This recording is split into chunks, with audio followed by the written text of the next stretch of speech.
Good evening, students. Welcome in next lecture of Math F242 Operation Research.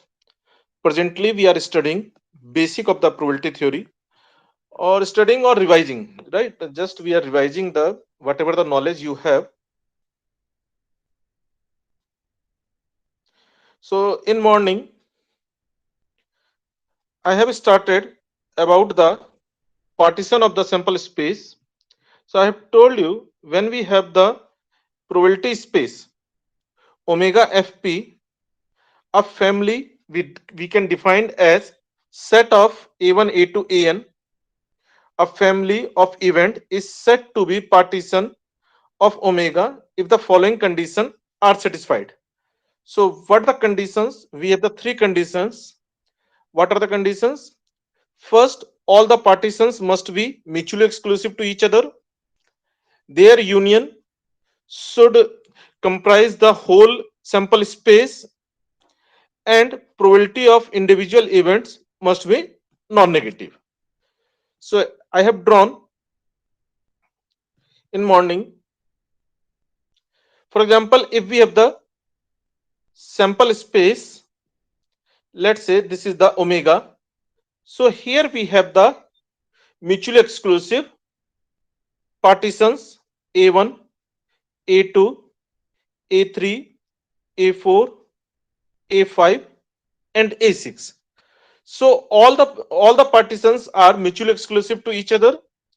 Their union means AI intersection AJ is equal to phi, and their union 1 to 6 of AI should form the complete sample space omega, and probability for any event must be the non-negative.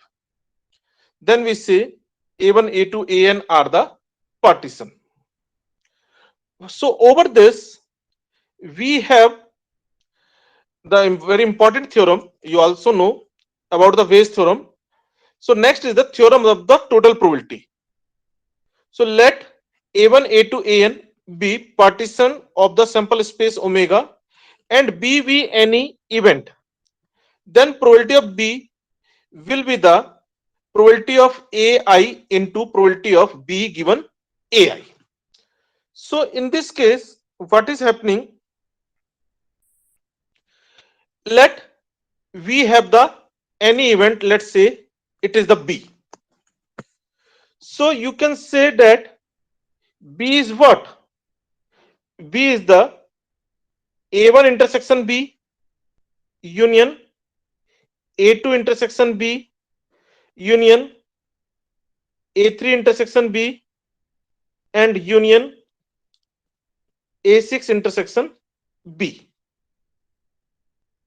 If you take the B as a arbitrary event, so B can be written from the Venn diagram. B can be written like this, and you can see from the probability theory, since A1 intersection B, A2 intersection B, A3 intersection B, A6 intersection B are mutually exclusive, so this can be written as probability of A1 intersection B plus probability of A2 intersection B and probability of A6 intersection B. And from the conditional probability, we know that probability of AI or probability of B given AI is equal to probability of B intersection AI divided by the probability of AI.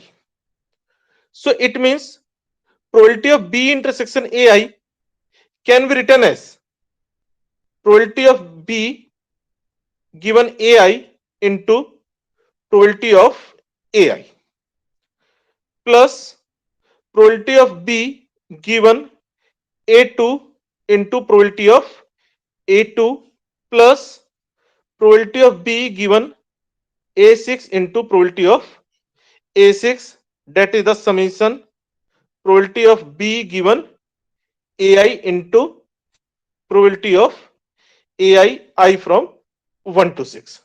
So that is the total probability. Means you can compute the probability of arbitrary event. Probability of You can compute the probability of arbitrary event using the given events. So that is the total probability. Now from here, if you have to compute probability of a3 given b, if b is given and you have to compute the probability of a3 given b, so what you can do, applying the conditional probability, it will the probability of a3 given a3 intersection b upon probability of b, and probability of b, just now we have computed probability of a3 given b upon summation of probability of b given ai into probability of ai. And here numerator can also be written as probability of b given a3 into probability of a3 divided by the summation I from 1 to 6 probability of b given ai probability of ai, right? So this is nothing, this is the Bayes theorem. So here we have the next as a Bayes theorem. So let a1 a2 an be partition of sample space omega and b is any arbitrary events, then probability of ai given b is equal to probability of ai into probability of b given ai upon the total probability. Then next is the theorem of compound probability, right? All these things already you know, just we have to use during the next 7 modules, right? That's why we have to revise. Theorem of compound probability. So if a1 a2 an be any events, then if you have to compute the probability of occurrence of the all events, probability of occurrence of all events, so how we can compute? Means I'm saying that if you have to compute probability of a1 intersection a2 intersection a3 intersection a4 and intersection an minus 1 intersection an, right? So this is the compound probability, means you want the probability of occurrence of the all events a1 a2 an, that is the probability of a1 intersection a2 intersection an. So using the theory of conditional probability, first you compute what is the probability of occurrence of the a1. After that you compute probability of occurrence of the a2 given a1 has already occurred. Probability of occurrence of a2 given a1 has already occurred. Then you compute probability of occurrence of the a3 given a1 and a2 have already occurred into probability of a4 given a1 a2 a3 have been already occurred, and so on. Probability of an given a1 a2 a3 a n minus 1 have already occurred. So that is the theorem of compound probability. Any doubt, anything you want to ask? You can on your mic also. When you have the doubt, you can ask, because in general I miss the text message. So anything you want to ask, right? You can on your mic. Thereafter, we have the important terminology independent of events. So independence means the occurrence and non-occurrence of any event will not affect the occurrence and non-occurrence of the other event. Then we say they are the independent in nature. So E1, E2 are set to independent if, by definition, if probability of E1 given E2 is equal to probability of E1. Means when I am writing this definition, probability of E1 is equal to probability of E1. Whether E2 has occurred or E2 has not occurred. Right? Probability of E1 is independent from the occurrence and non-occurrence of the E2. Then we say E1 and E2 are independent. Clear this point? The occurrence and non-occurrence of E2 will not change the chance of the occurrence of the E1. Chance of occurrence of the E1. Then we say E1 and E2 are independent. Now from here by definition, it will be the probability of E1 intersection E2 upon probability of E2 into probability of E1. So this can be written as probability of E1 intersection E2 is equal to probability of E1 into probability of E2.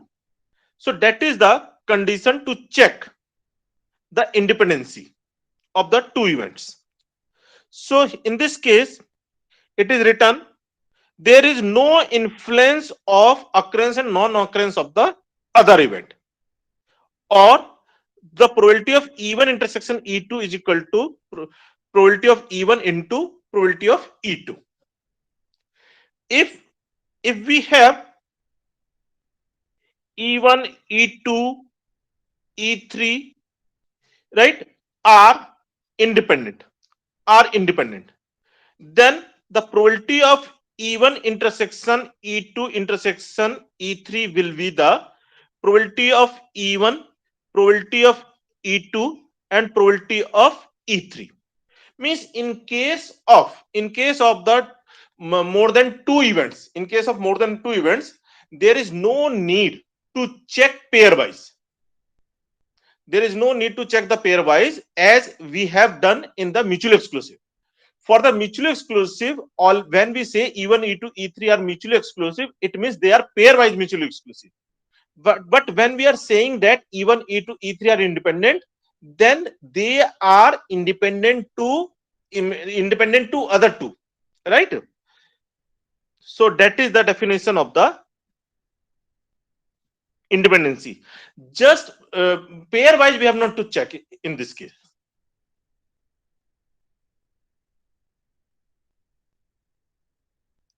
So for mutually exclusive events, sample space is always same, because mutually exclusive means occurrence of one event preclude the occurrence of the another event. Occurrence of the even number preclude the occurrence of the odd number. So here we have the same sample space, but for independency, sample space are different. In that case, sample space are different. So here, from here, we have one more conclusion. If A and B are independent, then A and B complement, A complement and B, or A complement B complement are also independent, because occurrence and non-occurrence of event will not affected by the, or will not affect the occurrence and non-occurrence of the other event. So here we have the all the three conclusion. So that is the end of the basics of the events. Now next, most important part, random variable, because in every chapter you have to define the random variable. So what is the random variable, what is the characteristic of the random variable, how you can characterize the random variable, that you must know. So random variable in general we denote by the capital letter, capital English letter, and small English letter represent its particular value, its particular observation. So x is equal to x, and random variable is nothing, it is the numerical value associated with a random experiment. For example, when we roll a die, the sample space is 1 dot, 2 dot, 3 dot, 4 dot, 5 dot, and 6 dot. In actual, when we roll a die, the sample space is this one. But when we take a function, real valued function,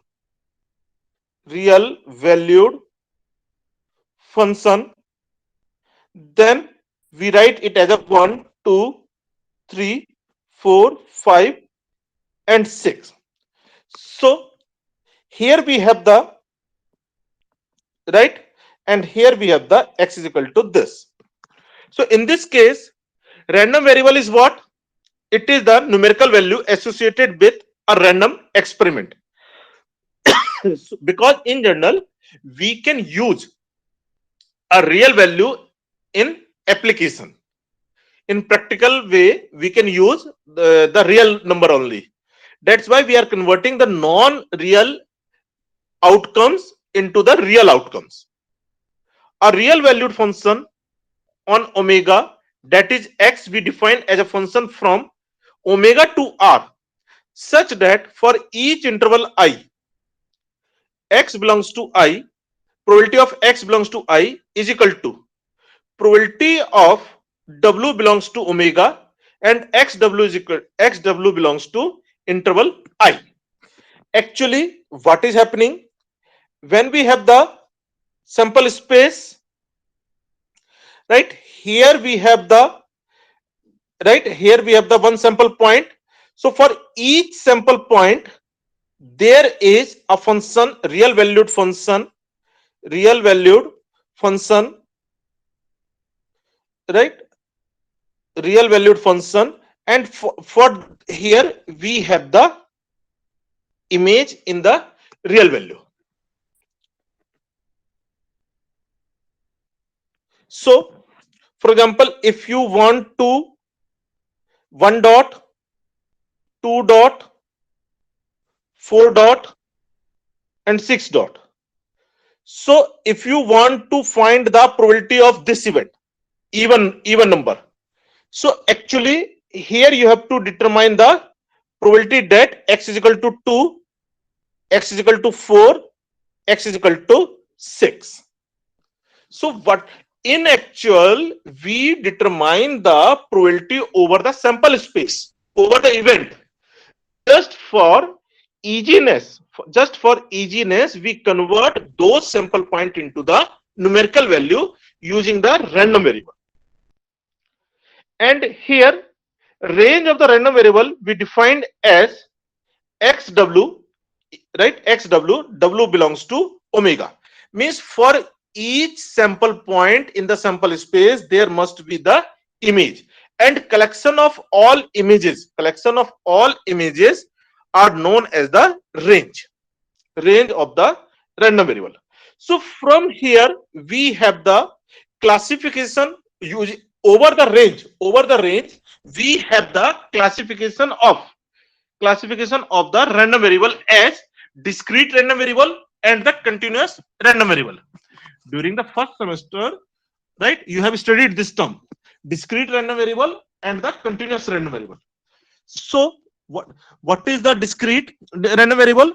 If the Rx is either finite, or countable infinite, then we say if the range is finite or countable infinite, then we say it is the discrete random variable, that is the Rx is either the x1 x2 xn or x1 x2 xn dash dash dash. Then we say random variable is discrete in nature. If it is not so, then we say it is the continuous random variable. If range is uncountable, then we say it is the continuous random variable. Now the random variable always characterized by the two important function. First function is the probability density function, PDF. It is characterized by the two important function, PDF, probability density function, and the CDF cumulative distribution function. Cumulative distribution cumulative distribution function. So here, what are these things? Random variable, whether the continuous or discrete, always characterized by the two important function, PDF and the CDF. In case in case the discrete random variable, in case for the discrete random variable, the PDF is termed as the point probability function, PPF, or probability mass function. Right? In general, for the discrete random variable, we avoid to say the probability density function. In some text you will find it as a probability density function, but generally in practice we should avoid to say it is the probability density function. We should say the probability mass function or the point probability function. So what is the definition? Definition is, the definition of the point probability function or probability mass function is, we define for the particular value probability of xi as probability random variable take the particular value xi, and it is nothing, it is the probability of the sample points, it is the probability of the sample points belong to sample space such that image of the sample point is that xi, and xi must belongs to range Rx. Means, in if the range is discrete, right, or you can say x is the discrete random variable, then we define the probability mass function or point probability function, which satisfy the following condition. This function p must satisfy the following condition. P is P is the function from range of x to the real number between 0 and 1, which satisfy these two necessary condition. P of xi must be greater than or equal to 0, condition of non-negativity, and summation of p xi is equal to 1, means sum of all probability is equal to 1. Then that function is known as the point probability function or the probability mass function. And if you have to determine the probability of particular event A, that is the collection of the sample points or collection of the observed value from the range. A is the subset of the Rx. For example, A is the even number. A is even number. So Rx is what? 1, 2, 3, 4, 5, 6. So even number lie in the Rx. So if you have to compute the probability of x belongs to A, so it is nothing, it is the summation of xi belongs to A, probability of the xi. It means we know that probability of 1 is equal to 1 by 6, probability of 2 is equal to 1 by 6, and probability of 6 is also 1 by 6. If you have to compute the probability of the even number, that is the probability of 2 plus probability of 3 plus probability of 4 plus probability of 6, that is the 1 by 6 plus 1 by 6 plus 1 by 6, that is the 1 by 2. Right? So in this way, means we take the sum of all sample points for that event, right? So that is the definition of the point probability function. Then after, another random variable is the continuous random variable. Continuous random variable means x is, or Rx is countable infinite. Means not uncountable. Rx is uncountable. If Rx is uncountable, then we say x is the continuous random variable, and it is characterized by the PDF, probability density function. We denote it by the f. And what is the characteristic of the f? F must be non-negative. Fx must be the non-negative, and the integral of fx from minus infinity to infinity with respect to x should equal to 1. And if you want to compute the probability of x, some particular event, right, over the interval, then just you have to integrate over the interval of the pdf, right? Just you have to integrate the pdf over particular interval. So here x is the continuous random variable, f is the probability density function. So x is what? Either the discrete random variable or the continuous random variable, right? Characterized by either the point probability function or the probability density function. So this is known as the point probability function or probability mass function, and this is known as the probability density function. So both are the same thing. Just here we have the difference in name, right? Name difference only due to the nature of the random variable. Otherwise, both are the same thing. Now, another important function, right? To characterize the random variable are the CDF. CDF means cumulative distribution function. See, when we say cumulative distribution function, means here in general we have the confusion over this D. In the PDF, D stands for the density. In that CDF, D stands for the distribution. Never you can change. So cumulative distribution function of a random variable CDF. So CDF of the random variable x is nothing. It is the accumulation of the probability up to that point. It is accumulation of the probability up to that point. So here we denote the CDF by the capital F. Capital the x is nothing. It is the accumulation of the probability up to that point, up to the point x. So we add, we sum, we integrate, right? We integrate the probability mass function or the PDF up to the that point, up to that point. So if x is the discrete random variable for the given range Rx, PPF, Px, the CDF is defined as the summation of Pxi. Xi belongs to Rx and Xi must be less than the x, less than equal to x. Means accumulation of the probability, summation of the probability up to that point. Means here the xi start from the initial value up to the x.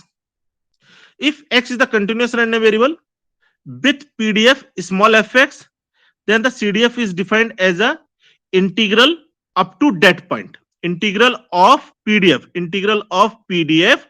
up to that point from the initial value minus infinity to x fu du. So CDF is always non-decreasing function. So means CDF can be can be like this. CDF can be like this. CDF can be the like this, right? It is the step function. It is the step function in case of the discrete, and in case of the continuous, it is like this.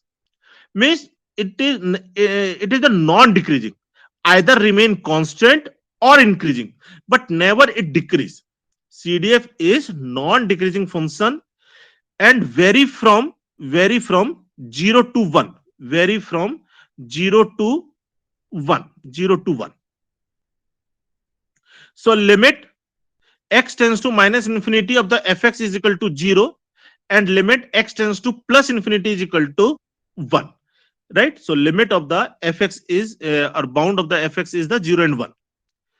If a and b belongs to some range r such that a is less than b, so if you have to compute the probability of x lie between a to b, so with the help of the CDF it will become the fv minus fa, right? Fv minus fa.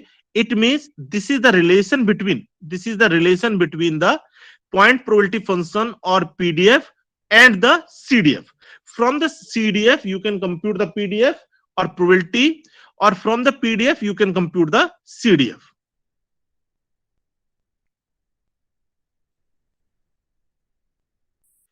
If X is the discrete random variable, xi plus 1 are the two consecutive points in Rx such that xi less than xi plus 1, then the fx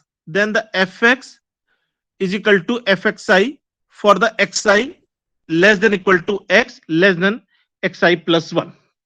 Means if we have here the xi, here we have the xi plus 1, so up to here any value we have, right? After that we have this change, and after that we have this change. So if you take any value, right, x between the xi to xi plus 1, so always its value will be the same as this value fxi, right? Always the value of, means limit xi, right, limit fxi, fx is equal to fxi for the xi less than equal to x but lesser than the xi plus 1. Clear? Also from this diagram we can say that limit xi tends to xi plus 1 minus, means on this side its value is the fxi, and limit xi x tends to xi plus 1, this side, then also we have the fxi,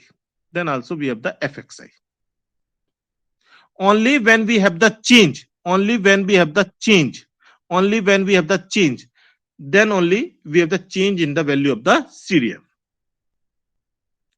If x is the continuous random variable, fx is the non-decreasing function, and the derivative of the CDF will give you the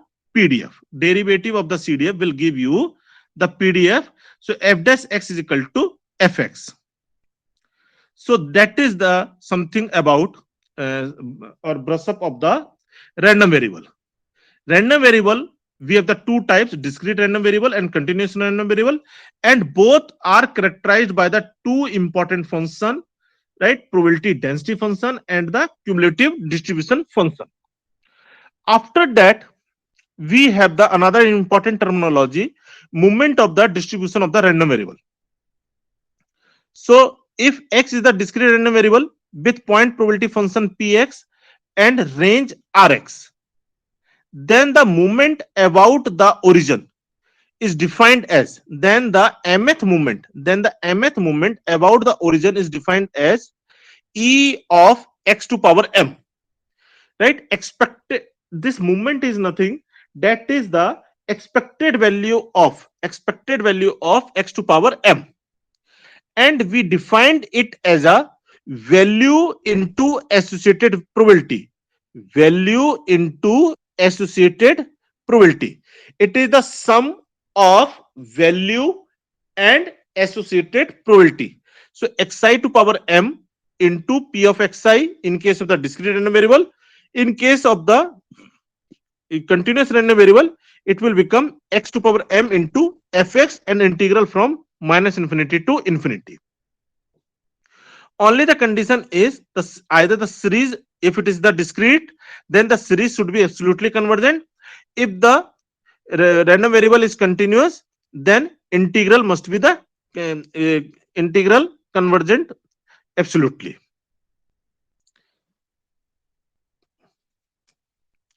If you have to compute the mth moment about the mean, so it is nothing. In case of the discrete, it is the summation xi minus mu to power m into pxi. That is the value into associated probability, right? It is the sum of all values into associated probabilities. And in case of continuous, if x is the random variable, right? If we have the arbitrary real valued function, if x is the random variable, g is the real valued function, right? G is the real valued function on Rx such that y is equal to gx. So if the g is the function over the random variable, then resultant is also random in nature. So here we can say gx is also a random variable, right? Random in nature. Then if it is a random variable, you can compute the expectation. So the expected value of the gx is nothing. It is the value into associated probability. When value into associated probability, but when we have the discrete random variable x, then we take the summation. When the random variable is continuous, then we take the integration. So summation I from 1 to infinity g of xi into p of xi. Only the condition is provided series should be convergent for all. It should be the for all xi, for all xi, right? For all xi, and integral provided the integral converges, right? Integral converges for the all x, for all x. So from here we can define any order movement, because now you have the definition of the mth order movement. So from here you can define any order movement. So first and second order movement is very important in statistical analysis. For any probabilistic process, for the any stochastic process, the first movement and the second movement is very important for the judgment. The first movement of x, we denote it by the ex. The first movement of x we denote by the ex, right? In general we denote the mth movement as a x to power m. So m is equal to 1. M is equal to 1. So here it will become the ex. And it is also known as the mean of the distribution. We denote it by the mu, or more specifically mu of random variable x. Mu of random variable x. You are getting the voice?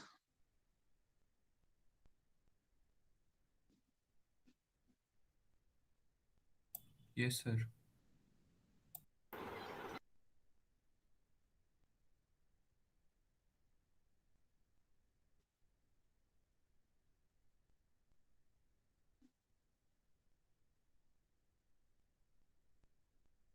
So um, so here mean of the random variable x we can define, as I have told you. If you have to write the ex is what? It is the summation value into associated probability, right? Integral x into fx, associated probability. Means when x is discrete in nature, when x is discrete random variable, when x is the continuous random variable, then we take the integration, right? From minus infinity to infinity for all x. For all x we take the summation, and integration we take the minus infinity to infinity.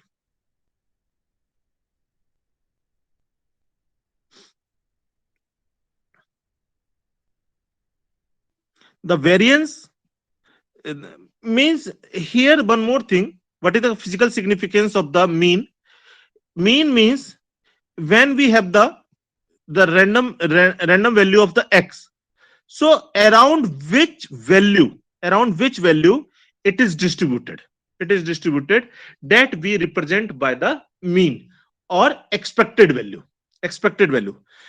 right? So when we rolling a die, we have the result 1, we have the result 2, we have the result 3, we have the result 4, we have the result 5, we have the result 6. It is distributed around the 3.5. So 3.5 is what?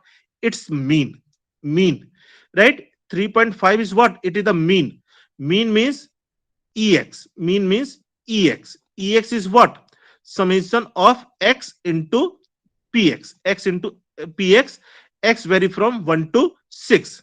That is the 1 into P of 1, 2 into P of 2 plus 6 into P of 6. That is the 1 into 1 by 6 plus 2 into 1 by 6 plus 6 into 1 by 6, and that will give you 3.5. Right, so basic definition is the summation or integration of value into probability, and mean is nothing, it is the center point around which we have the distribution of the random points. Distribution of the random points. Another important parameter is the variance. So variance of the random variable x we denote by the Vx or the sigma square, or is explicitly sigma square x. Right, in general we denote it by the sigma square, and it is nothing, it is the expected value, it is the expected value of square of the x minus mu x, square of x minus mu x. That is the, if you by definition if you see, it is the summation x minus mu square into fx, value into associated probability, right, value into associated probability, right, or x minus mu square into fx. If x is the discrete, then we have to use the summation. If x is continuous, then we have to use the integration. And its computational formula for computing the variance is e of x square minus square of the ex, means expected value of square of random variable x minus square of expected value of the x. That is the variance. And positive square root of variance is known as the standard deviation. We denote it by the sigma x. That is the positive square root of the variance of x. So above we have seen, we have used the second order movement, right? We have used the first order movement. So you can see the first order movement and second order movement is very important, and even higher order movement means x to power e of x to power m can be 1 2 3 4 and so on. So we have the utilization of any order movement. So can you compute any order movement directly? Yes, we can compute, right, through the movement generating function. So next is the movement generating function. Movement generating function for the random variable x we denote as a mxt, and it is nothing, it is the expected value of e to power tx, e to power 2x. Means with the help of this function, movement generating function, we can compute the movement, any order movement of the random variable directly. And what it is the one kind of the expectation, and by definition of the expectation, you know, its value is the value into associated probability,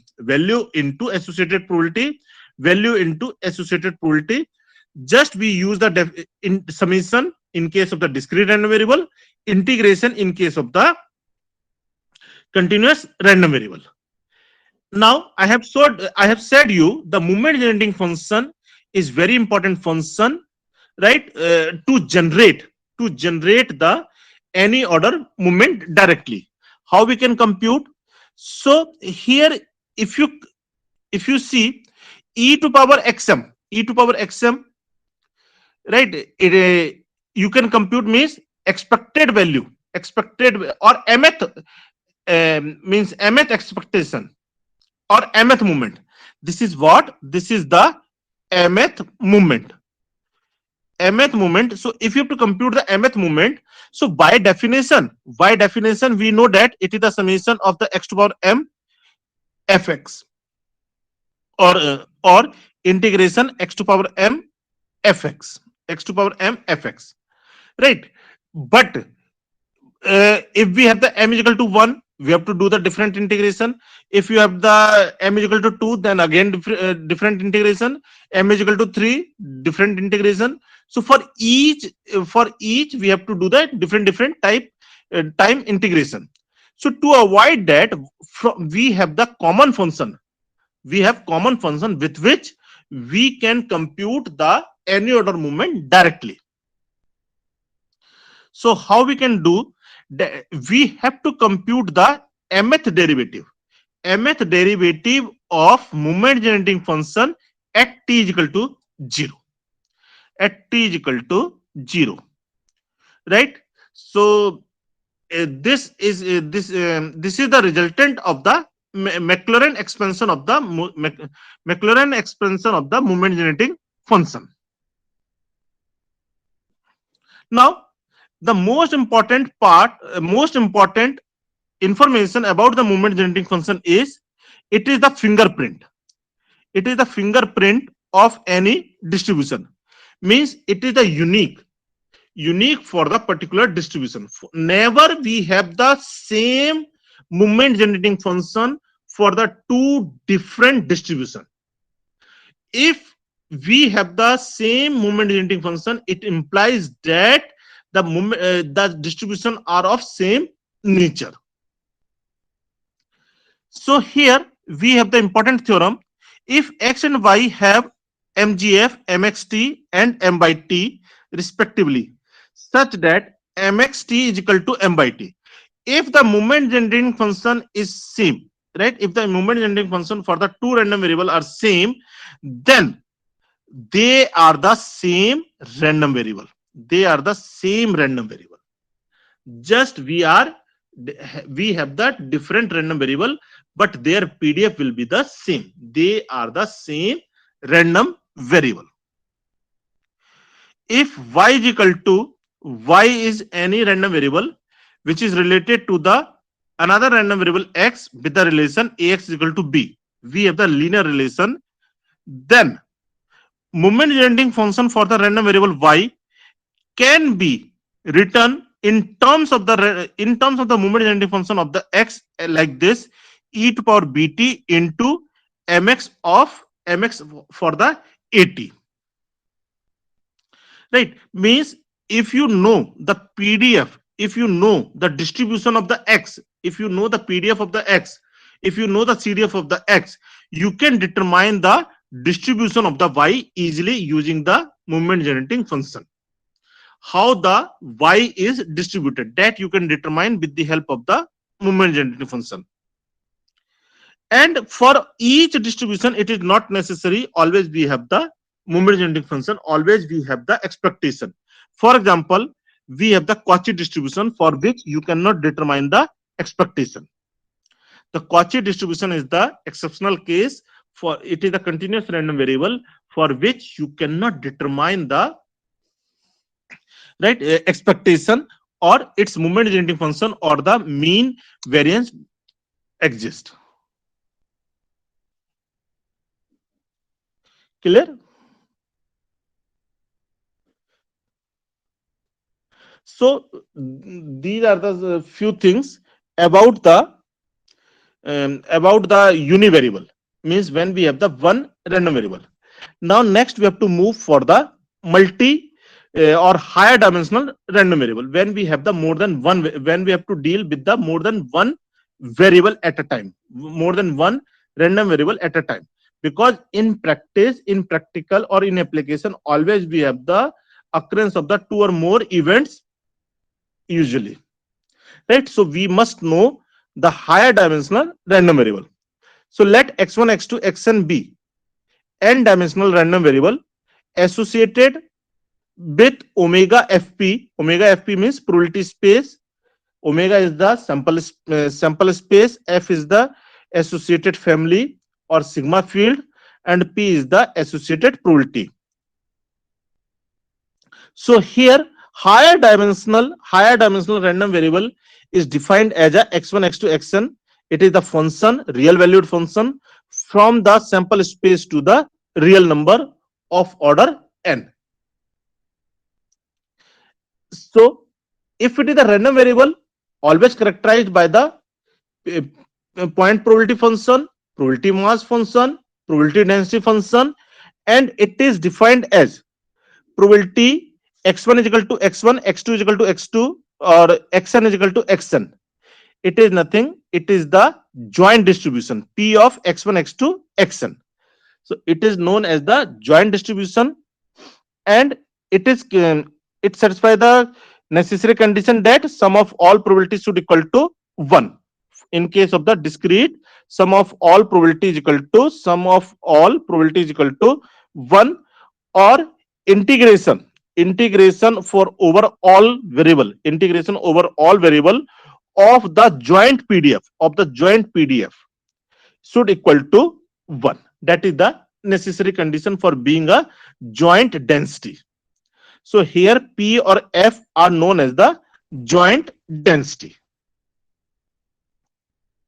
Right. So in next class we continue about the higher order, and next class is very important because in next class, tomorrow class, I will start the standard distribution, and that for the standard distribution means in day to day or in all the lecture we use the standard distribution only.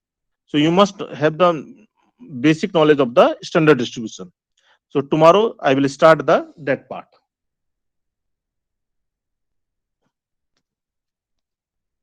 For from today lecture, is there any doubt? Please ask. You can open your mic.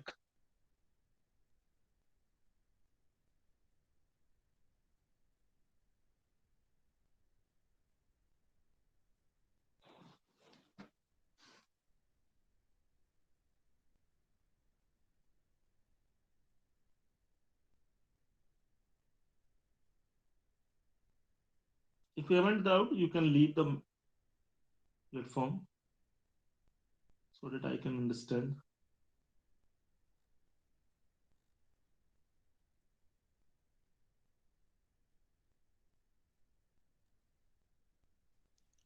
Excuse me, sir. Yes. Sir, I have a doubt from a morning's class. Yes. Ask please. Sir, in the theorems of probability, what was the fifth theorem of probability? I could not understand that. The last one.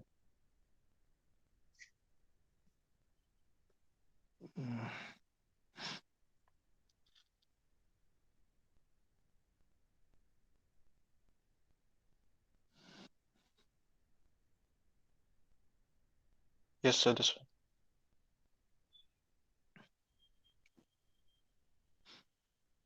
Means as here we have the, if you take the small is means you are reducing the set size. Yes, sir. So as the n tends to infinity, there is no point. So probability of that event will be the 0. Oh, okay. Got it. Right. It is the Yes. E1, E2, E3, and so on if you are reducing. Sir, are there infinitely many events for this? Infinitely many events. Okay, okay. So we are saying that as we reduce the sample size, as we reduce the size of the sample or points, then we are approaching to the rare things. Probability is equal to 0 means it is a rare thing. Thank you, sir.